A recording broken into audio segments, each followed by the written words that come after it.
श्रीभक्त्यादिगुणार्णवम् वन्दे रम्यजामातरं मुनिं लक्ष्मीनाथसमारम्भामस्मदाचार्यपर्यन्तां वन्दे गुरुपरम्पराम् यो नित्यमच्युतपदाम्बुजयुग्मरुक्मव्यामोहतराणतराय मेने अस्मद्गुरो भगवतो सतीकसिन्धोः रामानुजस्य चरणौ शरणं प्रपद्ये मातापिता एव तत्तनया विभूतिः सर्वं यदेव नियमेन मदन्वयानामाद्यसनकुलपते कुलाभिरामम् श्रीमत्तदङ्घ्रिबलं प्रणमामि मूर्ध्ना भूतं सरस्य महदापटनाथ श्रीभक्तिसारकुलशेखरयोगिवाहान् भक्ताङ्घ्रिरेणुपरकालयतीन्द्रमित्रान् श्रीमत्पराङ्कुशमणिं प्रणतोऽस्मि नित्यं तत्त्वेन यश्चिदधि सदस्वभावः भोगापवर्गतदुपाय गरीरुदारः तं दर्शयन् निर्ममीतपुराणरत्नं तस्मै नमो मुनिवराय पराचराय हंसै षड्भिः समाकीर्णं नङ्गैर्वेदमिवापरं पुराणं वैष्णवं चक्रे यस्तं वन्दे पराशरं व्यासं वसिष्ठनप्तारं शक्ते पौत्रमकल्मषं पराशरात्मजं वन्दे सुगदातं तपोनिधिं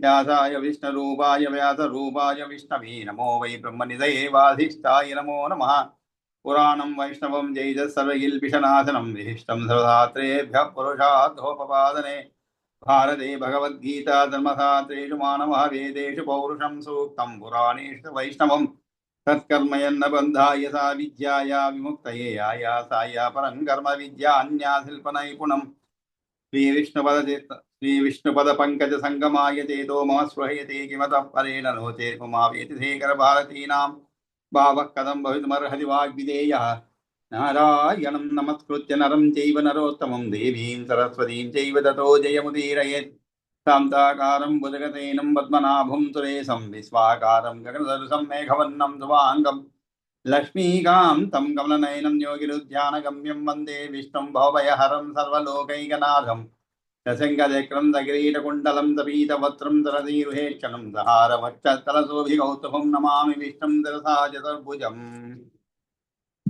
అందరికీ కూడా నమస్కారం అండి. మనం శ్రీ విష్ణు పురాణంలో ముఖ్యంగా మన ప్రిన్సిపాల్ శిరీష గారికి ఆహ్వానం అండి. అంటే మరి వారి సంభాషణ ద్వారా అర్థమైంది ఏంటంటే చాలా రోజుల నుంచి క్లాస్కి రావటం లేదని, కొంచెం అనారోగ్యం వల్ల. కాకపోతే మాధురి గారు కండక్ట్ సరే ఇన్ఛార్జిని పెట్టిపోయారు కాబట్టి మనకి వారు లేరు అనేటువంటి విషయం ఈరోజు అర్థమైంది అనమాట. నేను ఇంకా వింటున్నారేమో అని భ్రమలో ఉండిపోయాను. సరే మొత్తానికి ఈరోజు వారి సంభాషణ ద్వారా కాస్త అర్థమైంది అనమాట, అనారోగ్యంతో రాలేకపోయాను. సరే కాబట్టి మళ్ళా వారి క్లాసుకి పునరాహ్వానం అనమాట. సరే మనం శ్రీ విష్ణు పురాణంలో చతుర్థాంశంలో ఉన్నాం. ఈ చతుర్థాంశంలో కూడా 3 అధ్యాయాలు పూర్తి చేసుకున్నాం అనమాట. 3వ అధ్యాయం గురుగారు చిన్న దాసండి ఏం లేదు, మాది శ్రీధరి వ్యాఖ్యానం నాది పుస్తకం. అది నిన్న ఎందుకు శ్లోకాలు కనిపించట్లేదు అనుకుంటే మాకు చాలా ఎక్కువ శ్లోకాలు ఇచ్చేసారు. మూలం కంటే ఈ శ్రీధరి వ్యాఖ్యానంలో ఇంచుమించు ఎక్కడ మన 120 దగ్గర కలుసుకోగలిచాను. 118 దగ్గర అణోరణీయం అని వస్తుంది కదా, అక్కడ ఇంచుమించు ఫస్ట్ సెషన్ అంతా వెతుక్కోవడం సరిపోయింది. అది నిన్న సామ్రాజ్యలక్ష్మి తోటి చూసుకుంటే ప్రతి దాంట్లోనూ ఒక 2 శ్లోకాలు 3 శ్లోకాలు లేకపోతే 10 శ్లోకాలు లేకపోతే చాలా ఒక 20 శ్లోకాలు అట్లా చాలా తేడా ఉంది. ప్రారంభం బానే ఉంటుంది. ప్రారంభం కొత్త శ్లోకం ప్రతి అధ్యాయానికి కరెక్ట్ గానే ఇస్తున్నారు. మధ్యలో మరి మీరు మూలం చదువుతున్నారా శ్రీధరి వ్యాఖ్యానమా? శ్రీధరి వ్యాఖ్యానం కాదు, టీటీడీ వాళ్ళు ప్రింట్ చేశారు అనమాట. వ్యాఖ్యానం కూడా మధ్య మధ్యలో చదువుతున్నాను, వ్యాఖ్యానంలో చదువుతున్నాను వారి వ్యాఖ్యానం కూడా. అంటే శ్రీధరి వ్యాఖ్యానం తెలుగులో చేస్తున్నామంటే ఎవరంటే శ్రీమాన్ కండ్లకుంట వెంకట నరసింహాచార్య గారు చలమచర్ల వాళ్ళదే. అవును, చలమచర్ల వాళ్ళది, టీటీడీ వాళ్ళది. ఓకే, అదే బాగుంటుంది, అది కూడా బాగుంటాయి. నాది శ్రీధరి వ్యాఖ్యానం మా శిరీష్ దగ్గర చేత అక్కడ విజయవాడ నుంచి తెప్పించుకున్నాను. 2 పుస్తకాలు, 2 వాల్యూమ్స్. అది ఎక్కువ శ్లోకాలు ఉన్నాయి అంచేత ఇంకా మరి అలా దిద్దుకోవడానికి కాదు, ఎవరికి చదవడానికి వస్తే వాళ్ళు ఎవరి పుస్తకాల్లో వాళ్ళు చదివేయడం, ఇంకో మార్గం ఏం కనిపించట్లేదు. మేకపిల్ల దారి తప్పిపోతుంది, కానీ వెతుక్కొని మళ్ళా వచ్చి చేరుతుంది అనమాట. కాబట్టి అలాగా వెతుక్కొని విషయం మొత్తానికి ఉంటుంది చేరుకుంటుంది. కదా, విషయం అదే డివేట్ అవ్వదు కదా మీరు చెప్పింది సరే. వింటూ. చదివేటప్పుడు మేము మొత్తం ఎవరి పుస్తకాల్లో వాళ్ళకి ఉన్నది చదివేస్తూ ఉంటాం సరే. అంతే మరి. ఈరోజు మనం ఇంకో చతుర్థ అధ్యాయంలో అంటే 4వ అధ్యాయానికి ప్రవేశిద్దాం అనమాట. ఈ 4వ అధ్యాయంలో ముఖ్యంగా సగరస్య అశ్వమేధ అంటే సగరుడు అశ్వమేధ యాగం చేయటము. ఇవి మనం కొంత సగరుని యొక్క చరిత్ర అంటే భగీరథుని యొక్క చరిత్ర చదివేటప్పుడు ఇవన్నీ కొంత రామాయణంలో కూడా వచ్చింది, మనం చదువుకున్నాము. మళ్ళీ ఇక్కడ కూడా అది ప్రస్తావించబడుతుంది అనమాట. భగీరథ ద్వారా గంగాయాహ ఆగమనం, గంగాయాహ ఆగమనం ఎప్పుడు కూడా స్త్రీతో పోలుస్తారు అనమాట నదులన్నీ కూడా. అందుకనే గంగాయాహ, గంగయాహ అనలేదు, గంగాయాహ అన్నారనమాట. కాబట్టి ఆ విధంగా అదే సాగరుడు మాత్రం, సముద్రం మాత్రం పురుషుడు అనమాట. నదులన్నీ కూడా స్త్రీలో పోల్చబడుతుంది. అందుకనే నదులన్నీ కూడా సాగరం పోయి కలుస్తూ ఉంటాయన్నమాట.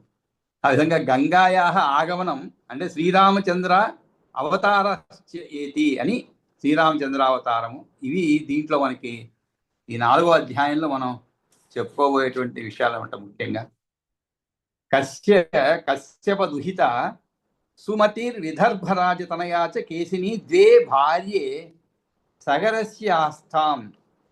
కశ్యపుని కుమార్తె ఎవరంటే సుమతి అనమాట. అదేవిధంగా విదర్భరాజు కుమార్తె కేసిని అని సగరునికి 2 భార్యలు ఉండేవన్నమాట. కాబట్టి కశ్యప దుహిత, దుహిత అంటే కుమార్తె, కశ్యప దుహిత సుమతి విదర్భరాజ తనయ, తనయ అన్న దుహిత అన్నా కూడా అదే అనమాట. కానీ మళ్ళా దాన్నే చెప్పడం బాగుండదు, ఎప్పుడూ రిపీట్ చేయకూడదు అనమాట. అదే రిపీట్ చేస్తే బాగుండదు. అందుకని తనయ అనేటువంటి ఇంకో పర్యాయ పదంతో చెప్పడం అంటే. కాబట్టి కపిలుడు సగర పుత్రులు 60,000 మందిని బూడిద గావించినాడు. ఈ సౌదాసు రాక్షసు ఇవన్నీ కూడా మనకి చెప్పబోతున్నాడు అనమాట. కుమార్తె కేసిని అని సగరునికి 2 భార్యలు, విదర్భరాజు కుమార్తె కేసిని అని సగరునికి 2 భార్యలు ఉండేవారు. తాభ్యాంచ అపత్యార్థం ఆరాధిత ఔర్వ పరమేణ సమాధిన వరం అదాత్, వరం అదాత్ అంటే వరం ఇచ్చాడు. వారి 2 సంతానం కోసమై, 2 కూడా అనమాట, ఒకరే కాదు, 2 కూడా సంతానం కోసం ఏకాగ్ర చిత్తంతో, అది కూడా ఆరాధిత ఔర్వ పరమేణ సమాధిన, మామూలుగా కాదు, చాలా ఏకాగ్ర చిత్తంతో ఆరాధించగా పరమేణ సమాధిన ఔరుడు వారికి వరం ప్రసాదించాడనమాట. కాబట్టి పరాశుడు చెప్తున్నాడు, కశ్యపుని యొక్క బిడ్డ సుమతి విదర్భ దేశాన్ని ఏలేటువంటి రాజు యొక్క కూతురు కేసిని 2 సగరుని భార్యలుగా ఉండినారు. ఆ తర్వాత ఏమైనది, ఈ విరువురు కూడా ఏకాగ్రతతో ఆరాధించగా ఔరుడు వారికి వరం ప్రసాదించాడనమాట. అప్పుడు ఏకావంశధరమేకం పుత్రం, అప్పుడు వరం ఇచ్చేటప్పుడు చెప్తున్నాడు అనమాట, కండిషన్స్ అనమాట. ఊరికే ఇవ్వలేదు ఆయన వరం, కొన్ని కండిషన్స్ పెట్టారు. ఏమని ఆ కండిషన్స్ అంటే, ఏకా వంశధరం ఏకం పుత్రం అపరా షష్ఠిం పుత్ర సహస్రాన్ని జనయిష్యతి. ఏకా వంశధరం ఏకం పుత్రం, వంశకర్త అయినటువంటి, వంశధరం ఏకం పుత్రం అంటే మీలో ఒకరికి వంశకర్త అయిన ఒకే ఒక కుమారుడు. అపరా షష్ఠిం పుత్ర సహస్రాన్ని, షష్ఠిం పుత్ర సహస్రాన్ని, సహస్రం అంటే 1000, షష్ఠి అంటే ఎంత 60. కాబట్టి అపరా షష్ఠిం పుత్ర సహస్రాన్ని జనయిష్యతి ఇది, జనయిష్యతి ఇది, అది జనయిష్యతి అంటే ఒకరికి 60,000 మంది పుత్రులు. ఆయన డిసైడ్ చేయలేదు చూడండి. 2 పాపం చాలా ఆరాధించారు. ఆయన ఎవరికి ఎవరు ఏమి ఇవ్వాలనేది ఆయన డిసైడ్ చేయలేదండి. అది కూడా వాళ్ళ బాధ్యతగా వదిలేశారు, వాళ్ళ డిస్కషనే వదిలేస్తారు అనమాట. మీలో ఎవరు కావాలో కోరుకోండి, కానీ ఇద్దరికి సమానంగా కాదు. ఎందుకంటే ఒకరికి మాత్రమే వంశకర్త అయినటువంటి ఒకే కుమారుడు, ఇంకొకరికి 60,000 మంది పుత్రులు కలుగుతారు. యస్య యత్ అభిమతం, అది యస్యాద్ అభిమతం, యస్య యద్ అభిమతం, అభిమతం అంటే కోరిక. కాబట్టి ఎవరికి ఇష్టమైనది వారు కోరుకుని స్వీకరించవచ్చు. అభిమతం గృహ్యతాం, గృహ్యతాం అంటే స్వీకరించవచ్చు. ఇచ్చి ఉక్తే అని చెప్పగా కేసిని పుత్రం ఏకం, ఆమె మాత్రం చాలా తెలివిగా వంశకర్త అయిన ఒకడు చాలేదండి, వంశకర్త ఒకడు చాలు. 10 మంది పిల్లల్ని కన్నా కూడా దాంట్లో ఎవరో ఒకరే వంశాన్ని నిలబెట్టే వాళ్ళు ఉంటారు. అంటే సంతానం ఉంటారు, కానీ వంశానికి కీర్తి తెచ్చేటువంటి వారు, అంటే ఆ వంశం పేరు చెప్పగానే ఫలాని వాళ్ళదా అని అడుగుతారు. అటువంటి కీర్తి ప్రతిష్టను ఇనుమడింపజేసేటువంటి వారు ఒకడే చాలన్నమాట. కాబట్టి వారి ఎప్పుడైతే ఎవరికి ఇష్టమైంది వారు కోరుకొని స్వీకరించమని ఔరుడు పలక, ఆ ముని అలా అనగానే ఏం చేసింది, కేసిని ఒక కుమారుని ఇత్యుక్తి కేసిని పుత్రం ఏకం. కానీ సుమతి ఏం చేసింది, సుమతి పుత్ర సహస్రాన్ని షష్ఠిం వవ్రే, పుత్ర సహస్రాన్ని షష్ఠిం, సహస్రం అంటే 1000, 60,000 మంది కుమారులు కోరుకున్నారు అనమాట. తథేతి చ ఋషిణ అభిహితే, తథేతి అంటే సరే అలా అవుగాక అని చెప్పి ఆ ఋషి కూడా వారికి అలాగే వరం ఇచ్చాడు. ఋషిణ అభిహితే అల్పైరేవ అహోభి ఏకం అసంజసం నామ వంశధరం పుత్రమసూత కేసిని. ఋషి కూడా సరే అని మనకి ఆశీర్వదించారు అన్నమాట. సరే కొంతకాలంలోనే అల్పైరేవ అహోభి, అల్పైరేవ అహోభి అంటే కొంతకాలంలోనే వారిరువురికి కూడా కొద్ది రోజుల్లోనే కేసిని అసమంజసులనే వంశ ప్రతిష్టాకులైనటువంటి ఏకం అసంజసం నామ వంశధరం పుత్రం అసూత కేసిని. కాబట్టి కేసిని ఒకే ఒక కుమారుని కలిగింది. అతని పేరు అసమంజసులు అనమాట. అతను వంశ ప్రతిష్టాకుడైన ఒక పుత్రునికి అన్నది. వినత కుమార్తె, వినత అంటే కాశ్యపుని కుమార్తె అనమాట. కాశ్యపుని కుమార్తె సుమతికి 60,000 మంది కుమారులు కలిగారనమాట. వినత కాశ్యప తనయాస్తు సుమత్యాః షష్ఠిః పుత్ర సహస్రాణం అభవన్. షష్ఠిః పుత్ర సహస్రాణి అభవన్, సహస్రాణి అభవన్. ఆమెకు మాత్రం 60,000 మంది కుమారులు కలిగారు. తస్మాద్ అసమంజసో అంశుమాన్ నామ కుమారో జగ్ని. ఆ అసమంజసుని వల్ల అంశుమంతుడైనటువంటి కుమారుడు కలిగాడు అనమాట. కాబట్టి ఈ విధంగా అసమంజసుని వల్ల అంశుమంతుడైనటువంటి కుమారుడు కలిగాడు. ఈ విధంగా వారిద్దరు కూడా మనస్సును, సమాధిని అంటే ఏమిటి, మనస్సును ఒకే విషయంపై నిలపటం అనమాట, ఏకాగ్రత అనమాట. ఆ విధంగా వారిద్దరు మనస్సును ఏకాగ్రంగా నిలిపి ఆరాధించగా ఔరుడు పరమసమాధిలో ఉండి వరం ఇచ్చినాడు. ఆ విధంగా ఒకరి వంశాన్ని నిలిపే పుత్రుని ఒకరిని, ఆ తర్వాత సతు అసమంజస బాల్యాదేవ అపవృత పితాచ ఆస్య అచింతయత్. ఆ అసమంజసుడు బాల్యం నుంచి కూడా, బాల్యాది ఏవ అపవృత్త, అపవృత్త అంటే వృత్తం అంటే నడవడి అని అర్థం. అపవృత్తం అంటే అర్థం అంటే ఏమిటి, చెడు శీలం గలవాడు అని అర్థం. అంటే చెడ్డదైనటువంటి నడవడికను అలవాటు పడ్డాడు, నడవడికకు అలవాటు పడ్డాడు. సతు అసమంజ బాల్యాదేవ అపవృత్త పితాచ అస్య అచింతయ్యత. ఆయన తండ్రి పాపం సరే ఇలా ఆలోచించాడు, ఏమని, అయం అతీత బాల్యో, ఇతడు చాలా చిన్నవాడు, అతీత బాల్యో బుద్ధిమాన్ భవిష్యతి. ఇది అతని తండ్రి ఇతనికి చిన్నతనం పోతే అయం అతీత బాల్యో, అతి బాల్యం కాదు, అతీత బాల్యో. అతీత అంటే ఏమిటి, గడిచిపోవడం. అతీత బాల్యం అంటే ఏమిటి, బాల్యం గడిచిపోగాని అంటే ఏమిటి. మనం కూడా మన పిల్లవాళ్ళని అనుకుంటాం కదా, చిన్నప్పుడు చాలా గొడవ చేస్తుంటే మనం అనుకుంటాం, ఏదో పెద్దవాడైతే కొంచెం బాగుపడతాడులే, పెద్దవాడైతే బాగుపడతాడులే, అలా అనుకుంటూ ఉంటాం అనమాట. ఏదో చిన్నప్పుడే పక్కింటి వాళ్ళ పిల్లల బొమ్మలు, ఎదురింటి వాళ్ళ పిల్లల బొమ్మలు తీసుకురావడం దొంగతనంగా, ఆ పిల్లవాడి చేతిలో ఏదైనా ఉంటే పైసలు లాక్కు రావడం, ఇవన్నీ చేస్తుంటే మనం చిన్నప్పుడు సరే ఏదోలే చిన్న కుర్రవాడు కదా, పెద్దవాడు అయిన తర్వాత బాగుపడతాడులే వాడే అని కొంచెం అశ్రద్ధ వహిస్తాం అన్నమాట. ఎందుకంటే మరీ చిన్నవాడు, వాడిని కొడితే బాగుండదు, కొట్టకపోతే మరీ ఎక్కువ కొడితే కష్టము, కొట్టకుంటే ఇలా ఉన్నాడు. ఇలా ఒక చాలా క్లిష్టమైన పరిస్థితి అండి పిల్లల్ని పెంచడం అనేది. కాబట్టి ఇతను కూడా చిన్నప్పటి నుంచి అలా ఉంటే పాపం తండ్రి ఏం చేశాడు, సరే ఏదో చిన్నతనం కదా, చిన్నతనం పోతే మంచి బుద్ధిమంతుడు అవుతాడని భావించాడు అనమాట. అయం అతీత బాల్యో బుద్ధిమాన్ భవిష్యతి ఇది.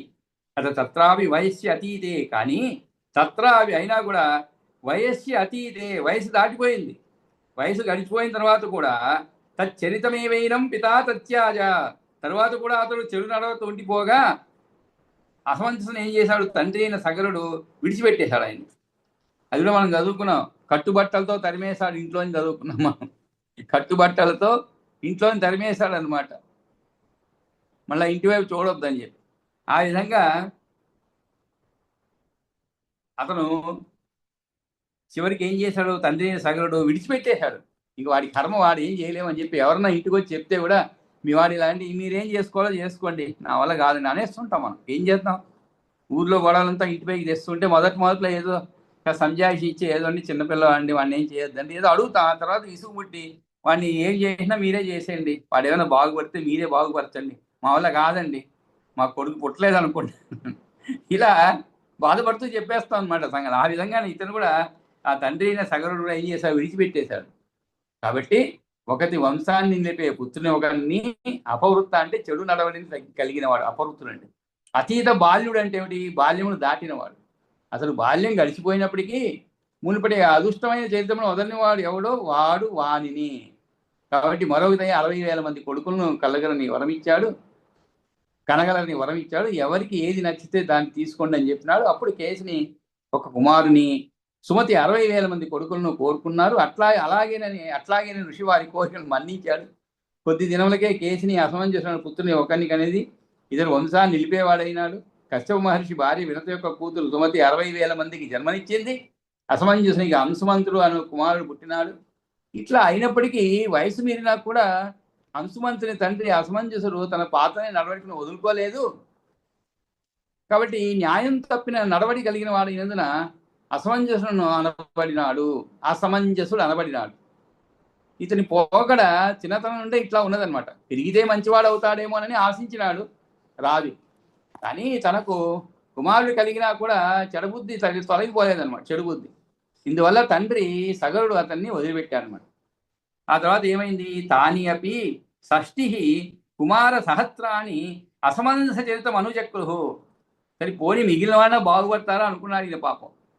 ఇక సుమతి కొడుకులైనటువంటి 60,000 మంది ఏం చేశారు కూడా అసమంజస ప్రవర్తనని అనుసరించారన్నమాట వాళ్ళు కూడా. తాని అపి షష్ఠి కుమార సహస్రాన్ని అసమంజస చరితం అనుచక్రు అంటే అనుసరించిపోవడం. అంటే అనుసరించడం, అనుగమనం అంటే అనుసరించిపోవడం. సరే ఏదో ఈ 60,000 మందిలో ఒకడైనా బాగుపడతా అనుకుంటే వీళ్ళు కూడా ఆ యొక్క అన్నగారి దారిలోనే పోయారనమాట. అంతేకాదు ఇంట్లో జనరల్గా మంచి బుద్ధులు రావటం కష్టమండి. నలుగురు అన్నములు ఉన్నారనుకోండి, వాళ్ళు ఎవడో ఒకటి తుంటారంటే వాడి బుద్ధులు తొందరగా వస్తాయి. కానీ ఒకడు పాపం కష్టపడి పైకి వస్తూ ఉంటాడు, వాడిని ఎవరు ఎక్కువగా అనుసరించరు. అలా జరుగుతుంటుంది. కాబట్టి వీడి దురదృష్టం పాపం, ఆ సగరుని యొక్క దురదృష్టం ఏంటంటే ఈ 60,000 మంది కూడా అలాగే తయారయ్యారనమాట. అప్పుడు తతశ్చ అసమంజస చరితానుకారిభి సాగరై అపద్వస్త యజ్ఞాది సంమార్గే జగతి దేవా సకల విద్యామయం అస్పృష్ట అశేష దోషైర్ భగవతః పురుషోత్తమస్యాంశభూతం కపిలర్షిం ప్రణమ్య తదర్థం ఊచుః. మరి ఈ విధంగా అపద్వస్తాహ అంటే పెద్దన్న అడుగుజాల్లోనే 60,000 మంది నడుచుకున్నారు అనమాట. అపద్వస్తాహ అంటే ఏమిటి, నిరాకరించినారు. ఏమిటి, యజ్ఞాదులైన సన్మార్గములు యస్మిన్ దేనియందు అటువంటిది జగత్తు కాగా తదర్థం యజ్ఞాది లోక రూపమైన అర్థమునను. కాబట్టి పిమ్మట అసమంజసుని యొక్క నడవడికినే అనుసరిస్తున్నటువంటి సగరపుత్రుల చేత యజ్ఞాచరణాది తతశ్చ అసమంజస చరితానుకారిభి సాగరై అపధ్వస్త యజ్ఞాది సన్మార్గే జగతి దేవా సకల విద్యామయం అస్పృష్టం. విద్యామయం అస్పృష్టం అంటే ఏమిటి, విధ్వంసం చేయబడింది అనమాట. యజ్ఞాచరణాది సన్మార్గం విధ్వంసం చేయబడింది. జగత్తులో అప్పుడు దేవతలు సకల విద్యామయుడు, ఎటువంటి దోషాలతోనూ అంటులేనివాడు, భగవంతుడు పురుషోత్తము యొక్క అంశమైన వాడు కపిల మహర్షి వద్దకు పోయి అశేష దోషైర్ భగవతః ఇక్కడ చూడండి, విద్యామయం అస్పృష్ట అని చదవండి. విద్యామయ స్పృష్ట అన్నారు అనుకోండి, సంస్పృష్ట అనుకోండి. విద్యామయ అసంస్పృష్ట అంటే తాకనబడినటువంటి వాడు అయినటువంటి అశేష దోషైర్ భగవతః పురుషోత్తమస్య అంశభూతం. పురుషోత్తమైనటువంటి పురుషోత్తముని యొక్క అంశం అయిన కపిల మహర్షి వద్దకు పోయి కపిల ఋషిం ప్రణమ్య తదర్థం ఊచుః. కపిల మహర్షికి నమస్కరించి వారిని ఉద్దేశించి ఇలా అన్నారంట. పురుషోత్తమాన్ సంభూతులైన కపిల మహర్షికి నమస్కరించి వారిని ఉద్దేశించి ఇలా అన్నారు. ఎవరిని ఉద్దేశించి, ఆ యొక్క కుమారుల గురించి ఇలా అన్నారనమాట. ఏమని, భగవన్ ఏభిః సగరతనైః అసమంజస చరితం అనుగమ్యతే కథమేవమేభిః అనుసరద్భిః జగత్ భవిష్యతీతి అత్యార్త జగత్ పరిత్రాణాయ చ భగవతో అత్ర శరీర గ్రహణం ఇత్యాకర్ణ్య భగవాన్ అల్పైరేవ దినైరేతే వినంక్షంతి ఇత్యుక్తవాన్. కాబట్టి తర్వాత అసమంజస నడవడికనే అనుసరించిన నగరపుత్రుల వల్ల లోకంలో సమస్త యజ్ఞాది ధర్మ మార్గాలు ధ్వంసం అయిపోతూ ఉంటే అప్పుడు దేవతలు సకల విద్యా స్వరూపుడు సమస్త కల్మరహితుడు పురుషోత్తమాంశ సంభూతులైనటువంటి కపిల మహర్షికి నమస్కరించి వారిని ఉద్దేశించి ఇలా అన్నారు అనమాట. సగరుడి దగ్గరికి పోలేదండి వాడు. ఆయన దగ్గరికి పోతే ఏమంటాడు పాపం, కుమారుని అనలేడు. అందుకని వీళ్ళందరూ పోయి విష్ణుమూర్తి మొరబెట్టుకున్నారు అనమాట. అయ్యా ఇలా ఉన్నది పరిస్థితి, భగవన్ ఏబిహి, ఓ భగవంతుడా, భగవన్ ఇత్యాదిగా వాక్యాలు ఆత్మ యొక్క స్వరూపాన్ని చెప్పినాడు. ఓ భగవంతుడా, ఈ సగరుని కుమారులు అసమంజసం యొక్క నడవడిని అనుసరిస్తున్నారన్నమాట. భగవన్ ఏబిహి సగర తనయైహి అసమంజస చరితం అనుగమ్యతే, అసమంజస చరితం అనుగమ్యతే కథం ఏవం ఏబిహి అనుసరద్భిః జగత్ భవిష్యతి ఇది. ఇలా వీళ్ళు అనుసరిస్తూ ఉంటే అందులో ఒకటి కాదు, రెండు కాదు, 60,000 మంది వీళ్ళందరూ ఇలా చెడు ప్రవర్తనతో సంచరిస్తున్న వీరి వల్ల లోకం ఏమైపోతుందో కదా. జగత్ భవిష్యతి ఇది అత్యార్త జగత్ పరిత్రాణాయ, చాలా మిక్కిలి పరితపించే జగత్తును ఈ అత్యార్త జగత్ పరిత్రాణాయ, జగత్తును రక్షించడానికే చ భగవతో అత్ర శరీర గ్రహణం కదా, భగవంతుడు ఇక్కడ శరీరాన్ని ధరించి అవతరించింది అని వారు వేడుకోగా, ఇది ఆకర్ణ్య అని విని భగవాన్ అల్పైరేవ దినైరేతే, ఇంకా కొద్ది రోజుల్లోనే, అల్పైరేవ వీరి కొద్ది రోజుల్లోనే నశిస్తారు, దినైరేతే వినశ్యంతి, పెట్టేశాడు, స్పాట్ పెట్టాడనమాట. కాబట్టి మీరేం దిగులు పడద్దు, అతి కొద్ది రోజుల్లోనే వీళ్ళందరూ కూడా నశిస్తారు అని వారిని ఓదార్చాడు అనమాట. ఆ విధంగా భగవంతుడా ఈ సగరుని కుమారులు అసమంజసం యొక్క నడవడిచి అనుసరిస్తున్నారు. ఇట్లా అయినట్లయితే జగత్తు ఏమి కానున్నదో కదా, ఆర్తితో బాధను పొందుతున్న ఈ జగత్తును కాచేందుకే కదా భగవత్ స్వరూపులైన తమ ఈ భూలోకంలో రూపుదాల్చినారు అని పలుగా మాటలు విన్న భగవంతుడు కపిలుడు కొద్ది దినాల్లోనే వీరు నశించగలరు అని పలికినారనమాట. కాబట్టి ఆ విధంగా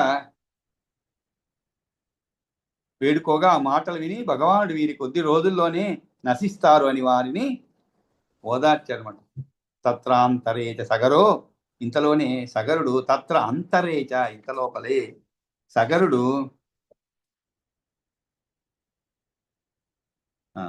ఓకే పురుషోత్తమ కపిలుడు, ఇది పురుషోత్తమస్యాంశభూతం కపిలర్షిం ప్రణమ్య తదర్థమౌచు అని మనకి 6వ శ్లోకంలో వచ్చిందనమాట. అంటే తతశ్చాసమంజస చరితానుకారిభిః సాగరైః అపద్వస్త యజ్ఞాది సన్మార్గే జగతి దేవాః సకల విద్యామయమస్పృష్ట అశేష దోషైర్భగవతః పురుషోత్తమస్య అంశభూతం కపిల ఋషిం ప్రణమ్య. కపిల ఋషిని గురించి వేడుకోగా ఆయన ఇలా చెప్పాడు అనమాట. ఆ తర్వాత ఏం జరిగింది, తత్రాంతరే ఇంతలోనే ఆ సమయంలో సగరుడు హయమేదం ఆరేభే అంటే ఏమిటి, ప్రారంభించడం అనమాట. ఆరేభే అంటే ప్రారంభించడం. ఏమి ఆరంభించారు ఆయన, అశ్వమేధ యాగం. సగరో హయమేధం ఆరేభే తత్రచ తత్ పుత్రైః, అప్పుడు తత్పుత్రైః అధిష్ఠితం అస్య అశ్వం. అధిష్ఠితం అంటే ఏమిటి, కాపాడుబడుతున్నది. అంటే అశ్వమేధ యాగంలో హయమేధ యాగం అంటారు. అశ్వమేధ యాగంలో ఆరంభించారు. అప్పుడు ఏం చేస్తారంటే ఒక గుర్రమును వదిలిపెడతారండి. అది దాన్ని రక్షిస్తూ పోతూ ఉంటారనమాట. ఎక్కడెక్కడ ఏదైనా దాన్ని అలా రక్షిస్తూ అది ఎంత దూరం పోతే అంత దూరం పోయి మళ్ళీ తిరిగి వస్తుంది అన్నమాట.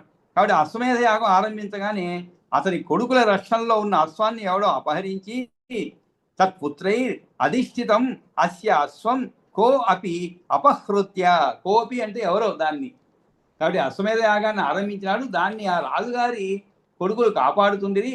యజ్ఞాశ్వాన్ని తెలియరాని ఒకనొక వ్యక్తి ఎత్తుకొని పోయి భూమి యొక్క రంధ్రంలోకి దూరిపోయాడు అనమాట. అది కూడా భూమి యొక్క రంధ్రం, ఆ రోజున చూడండి ఎంత ఊహించారు, భూమి యొక్క రంధ్రంలోకి వెళ్ళిపోయాడు వాళ్ళు.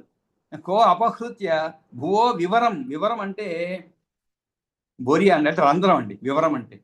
అపి అపహృత్య భువో వివరం ప్రవివేశ, అశ్వాన్ని ఎవడో అపహరించి భూమి వరం అంటే భూ వివరంలో అంటే రంధ్రంలో ప్రవేశించారనమాట.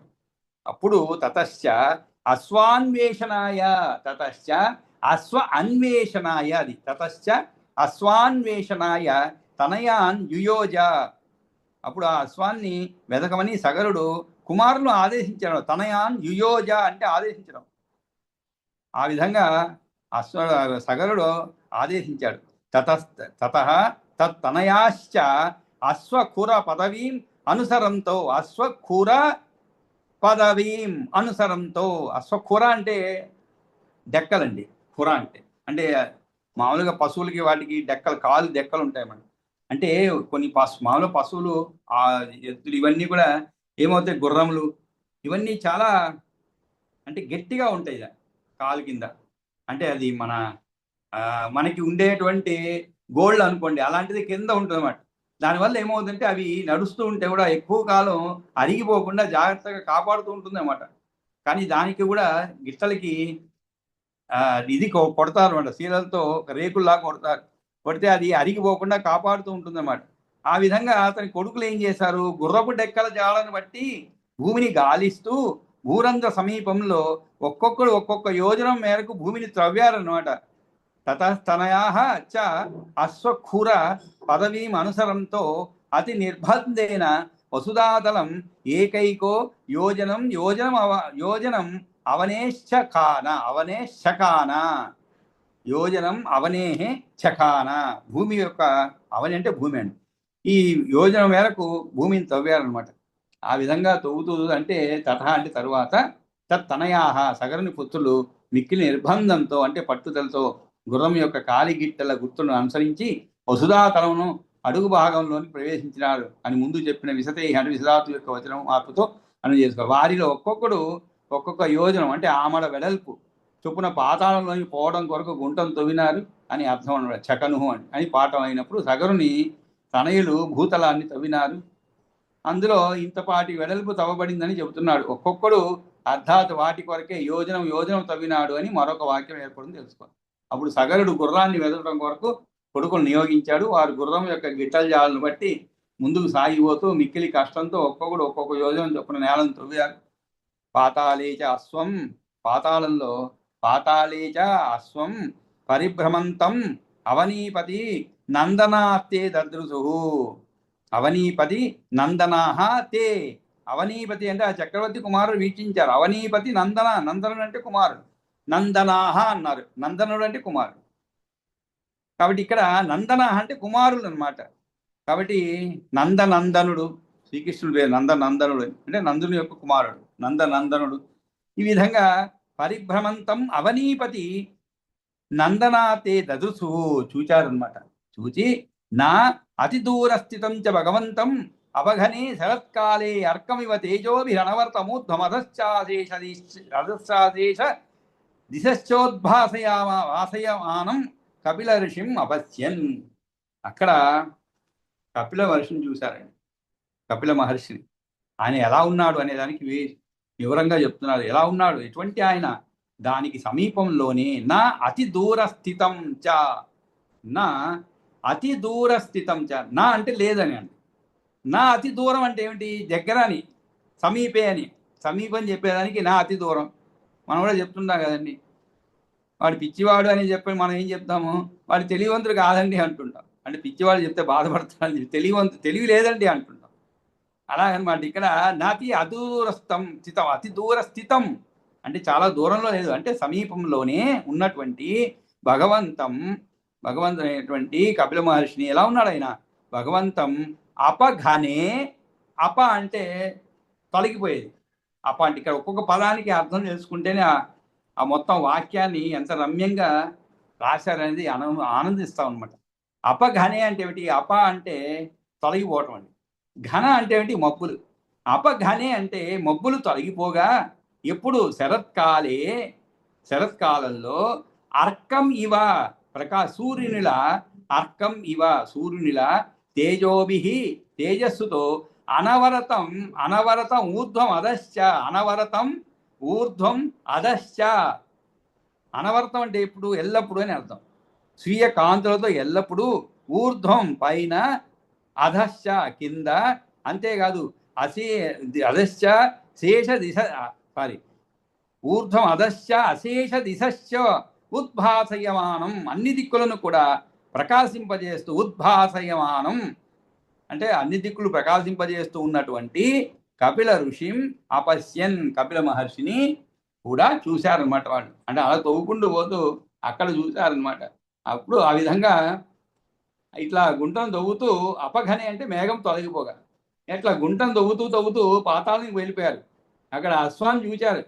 దానికి దగ్గరలోనే మబ్బులు తప్పుకున్న తర్వాత ఆకాశంలో వెలుగుతున్న సూర్యుని వలనే, అది కూడా ఎలాగా శరత్కాలమంతలి భాస్కరుని వలె తెల్లగా కాంతులు వెదలుతూ ఉన్న కపిల మహర్షిని చూచారు.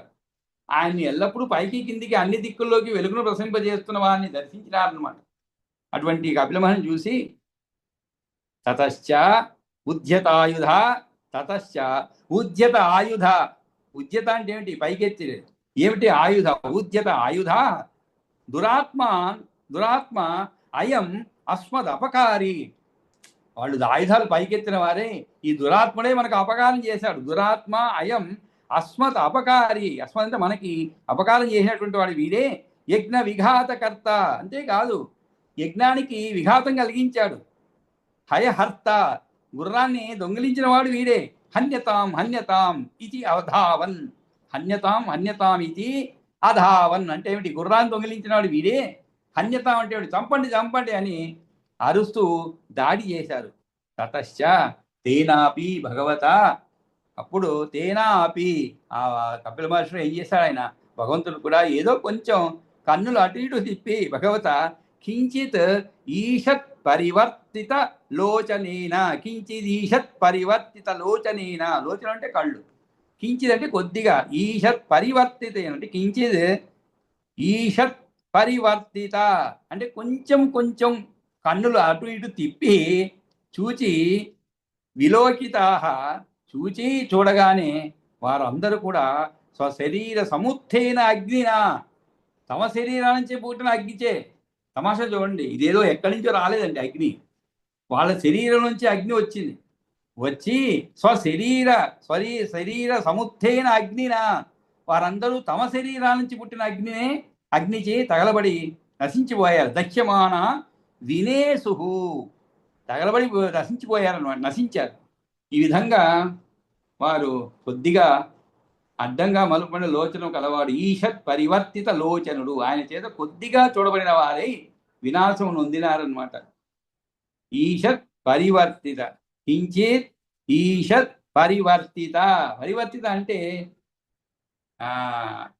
కదల్చబడినా కూడా చెప్పవచ్చు. అంటే కొద్దిగా పరివర్తనం అంటే ఏమిటి? అడ్డుగా మలుపబడిన లోచనం గల, అంటే మనం మామూలుగా ఇలా పూర్తి కళ్ళు తెరవకుండా అలా కొద్దిగా ఇలా చూస్తాం అనుకోండి.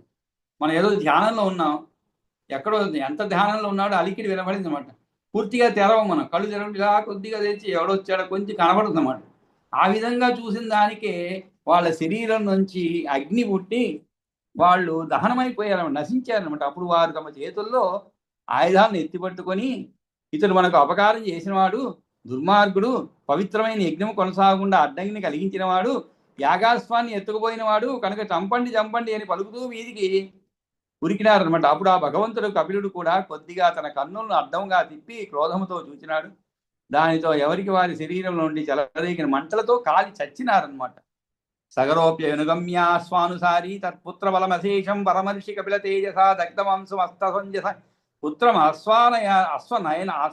పుత్రం అశ్వానయనాయ చోదయామ. సరి ఈ విధంగా సగరుడు కూడా ఏం చేశాడు? పాపం అశ్వాన్ని అనుసరించి వెళ్ళిన తన కుమారులు కపిలుని కాలం తమ శరీరంలో పుట్టిన తేజస్సుతో దగ్ధం కాల్చివేయడు. సగరుడు కూడా గుర్రాన్ని వెతుక్కుంటూ పోయిన పుత్రబలమంతా కూడా పరమఋషి అయిన కపిలుని తేజస్సుతో కాలిపోయింది.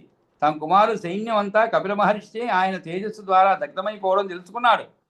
అనంతరం అసమంజసుని కుమారుడైనటువంటి అంశుమంతుని గుర్రాన్ని తీసుకుని రావడానికే పంపాడు. సగరోపి అనుగమ్య అశ్వానుసారి తత్పుత్ర బలం అశేషం పరమర్షి కపిల తేజస దగ్ధం అంశుమంతం అసమంజస పుత్రం అశ్వ ఆనయనాయ అంటే తీసుకురావడానికి చోదయామాస పంపాడనమాట. అంటే మనవడిని పంపాడు. సగరుడు యొక్క మనవడు అనమాట. ఎవరి కుమారుడు? మనవడు అసమంజసుని కుమారుడు. ఎవడైతే ఇంట్లో తరిమి వేయబడ్డాడో అతని కుమారుడు. ఆ అసమంజసుని కుమారుడు అంశుమంతుని గుర్రాన్ని తీసుకురావడానికి పంపాడనమాట. అతడు కూడా పాపం సగర తనయ ఖాత మార్గేన, అతడు కూడా సగర తనయ ఖాత మార్గేన అంటే ఆ అంశుమంతుడు కూడా సగర పుత్రులు తవ్వినటువంటి మార్గంలో, అంటే తమ యొక్క పెదనాన్నలు అనమాట, వాళ్ళు తవ్విన మార్గంలో పోయి కపిలం ఉపగమ్య కపిల మహాముని సందర్శించి భక్తి నమ్రస్తదా తథా చతుష్టావా భక్తితో వంగి ఎలా స్తుతించాలో అలా స్తుతించాడన్నమాట. సతు సగర తనయ ఖాత మార్గేణ కపిలం ఉపగమ్య భక్తి నమ్ర తథాచ తుష్టావా ఇలా స్తుతించాలో అలా స్తుతించాడు. ఆ తర్వాత యథైనం భగవాన్ ఆహా అప్పుడు ఆ పైన భగవంతుడు కూడా అతనితో నాయనా వెళ్ళు గచ్చైనం పితామహాయాస్వం ప్రాపయ ఈ గుర్రాన్ని పితామహుని సన్నిధికి చేర్చు వరం రుణీశ్వచ వరం కూడా కోరుకో పుత్ర పౌత్రశ్యతి స్వర్గాద్ గంగామానయిష్యతి నీ మనవడు స్వర్గం నుంచి గంగను భూమికి కొని వస్తాడు అని చెప్పాడనమాట. ఈ గుర్రాన్ని పితామహుని సన్నిధికి చేర్చు వరం కూడా కోరుకో నీ మనవడు స్వర్గం నుంచి గంగను భూమికి కొని వస్తాడు అని చెప్పాడు. ఆయనతో నాయన వెళ్ళు ఈ గుర్రాన్ని పితామహుని సన్నిధికి చేర్చు అని. కాబట్టి ఒకటి కోరుక నీ మనవడు గంగను తీసుకొని రాగలడు అని ఇతర ఆనయిష్యతి అని పదం అంశువంతుడు సగర తనయులు తన పినతండ్రులు తవ్విన త్రోవ చొప్పున పాతాళం పోయినాడు. కపిల మహర్షిని దర్శించుకున్నాడు, దగ్గరకు చేరుకున్నాడు, భక్తితో తలను వంచినాడు. మెల్లమెల్లగా శ్రవణపేయంగా కపిల మహర్షిని స్తోత్రం చేసినాడు. అప్పుడు భగవంతుడు ఇతనితో ఇట్లా చెప్పారు, ఇదిగో ఈ అశ్వాన్ని తీసుకొని పో, మీ తాతగారి వద్దకు చేర్చు, నా వద్ద వరాన్ని కోరుకోబిడ్డ, నీ మనమడు స్వర్గం నుండి భూలోకానికి గంగను తీసుకొని వస్తాడు అని చెప్పాడు. ఆ తర్వాత అథ అంశుమానపి బ్రహ్మదండ హతానాం అస్మత్ పితॄణాం స్వర్గాయోగ్యానాం స్వర్గప్రాప్తికరం వరమస్మాకం భగవన్ ప్రయచ్చతు ఇత్యాహ. మరి వరంలో కోరుకోమన్నాడు కదా, కోరుకోమన్నప్పుడు ఎందుకు వదులుకునేది? అందుకని చెప్పి వెంటనే ఇతడు అంశుమంతుడు బ్రహ్మదండానికి గురై చనిపోయిన అథ అంశుమానపి బ్రహ్మదండ హతానాం అస్మత్ పితॄణాం స్వర్గాయ నా తండ్రులకు స్వర్గలోక వాసం లేకుండా స్వర్గాయ యోగ్యానం పోతుంది కాబట్టి వారికి స్వర్గ అయోగ్యానం స్వర్గప్రాప్తికరం స్వర్గ అయోగ్యానం స్వర్గలోకం లేకుండా పోతుంది కాబట్టి వారికి స్వర్గప్రాప్తికరం వరం అస్మాకం భగవాన్ ప్రయచ్చతు వారికి స్వర్గప్రాప్తి కలిగించే వరం నాకు భగవంతుడు ప్రసాదించుగాక అని కోరాడనమాట. ఆ తర్వాత ఈ విధంగా అథ అంశుమానపి బ్రహ్మదండం అంటే ఏమిటి? త్వరలో నశించడాన్ని కపిలుడు దేవతలతో చెప్పినదే బ్రహ్మదండం అంట. శిక్ష బ్రహ్మశాపము బ్రాహ్మణుని తిట్టు. బ్రాహ్మణుడు కపిలుడు ఆయన్ను చంపడానికి పూనుకోవడం అయినా కావచ్చు, దాని యొక్క శక్తిదే చనిపోయిన పితరులు వారి స్వర్గమునందు భోగం కొరకు దాన్ని పొందడానికి కారణంగా